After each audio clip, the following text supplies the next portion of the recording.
इस कार्यक्रम के प्रायोजक है राजेश मसाले। अब आएगा खाने में असली स्वाद राजेश मसाला के साथ। कहते हैं राजनीति में हार जीत का फैसला 5 साल में नहीं 5 मिनट में ही हो जाता है और यूपी की सिराथू विधानसभा सीट इसका सबसे बड़ा सबूत है। जी हाँ, क्योंकि यहाँ 2022 में जो हुआ था उसने बीजेपी के सबसे बड़े कद के नेता को भी झुका दिया था और 2027 में वही कहानी फिर दोहराने की तैयारी है।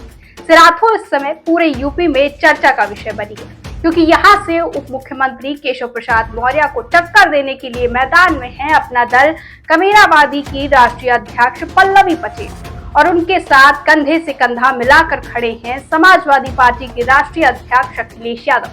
2027 में सिराथू की यह हाई प्रोफाइल सीट सिर्फ एक विधानसभा का चुनाव नहीं होगी, ये सीधा बीजेपी की ताकत और समाजवादी पार्टी के पीडीए फॉर्मूले के बीच का फाइनल मुकाबला होगा। और बीजेपी इसलिए भी टेंशन में है क्योंकि पिछली बार 2022 में इसी सिराथू में केशव प्रसाद मौर्य को हार का स्वाद चखना पड़ा था।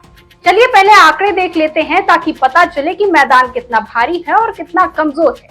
2022 के विधानसभा चुनाव में पल्लवी पटेल को कुल 1,06,183 वोट मिले थे, जबकि बीजेपी के कद्दावर नेता और इस समय उप मुख्यमंत्री केशव प्रसाद मौर्य को 1,01,078 वोट मिले थे।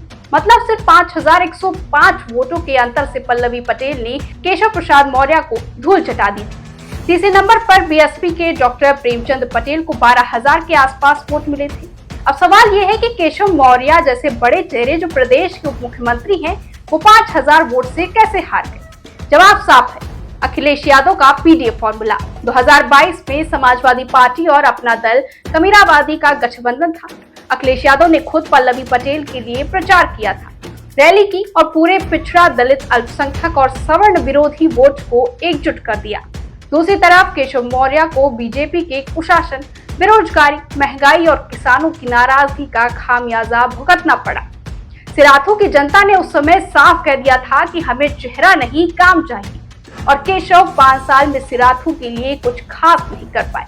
पल्लवी पटेल ने चुनाव जीतने के बाद भी जनता से दूरी नहीं बनाई, वो हर सुख दुख में लोगों के बीच रही, धरने प्रदर्शन किए और अखिलेश यादव के साथ मिलकर लगातार सरकार को घेरती रही।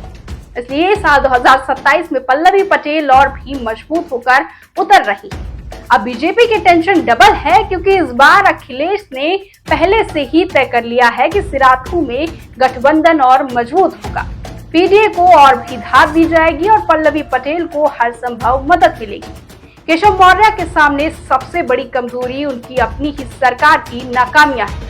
5 साल में युवाओं को रोजगार नहीं मिला, पेपर लीक हुए, किसान परेशान है और सबसे बड़ी बात सिराथू की जनता को लगा कि उनका विधायक मंत्री बनकर लखनऊ में बैठ गया लेकिन क्षेत्र में आया ही नहीं। वहीं पल्लवी पटेल की सबसे बड़ी ताकत उनकी जमीनी पकड़ और अखिलेश यादव का साथ है और जब अखिलेश यादव का साथ हो तो समीकरण और मजबूत हो जाता है। जातीय आंकड़ा भी पल्लवी के फेवर में दिख रहा है। सिराथू में कुर्मी, पटेल, मौर्य करीब 20% है, यादव 12%, मुस्लिम 18% और दलित 21%, अन्य पिछड़ा 15% और सवर्ण 14% है। 2022 में पीडीए प्लस कुर्मी वोट एकजुट हुआ था तभी 5,000 की जीत मिली। 2027 में अगर यही वोट बरकरार रहा और थोड़ा सा भी इजाफा हुआ तो बीजेपी के लिए गणित और मुश्किल हो जाएगा। केशव मौर्य के पास सत्ता है, सरकार के संसाधन है, लेकिन जनता के पास 5 साल का अनुभव है और अनुभव कहता है कि सिराथू को काम चाहिए, भाषण नहीं। पल्लवी पटेल ने वो भरोसा 2022 में जीता था और अब अखिलेश यादव के साथ मिलकर उसे और पुख्ता कर रही हैं। इसलिए 2027 की सिराथू सीट सिर्फ एक सीट नहीं है, ये बीजेपी की राजनीति की परीक्षा है और पीडीए की ताकत का इम्तिहान है। आंकड़े चीख चीख कर कह रहे हैं कि पिछली बार 5,000 की हारी बीजेपी, इस बार अगर जनता का मूड वही रहा तो अंतर और बढ़ सकता है। फिलहाल सिराथू की हवा में एक ही बात है, काम बोलेगा नाम नहीं, और उस काम की सियासत में अखिलेश यादव और पल्लवी पटेल आज सबसे आगे खड़े हैं।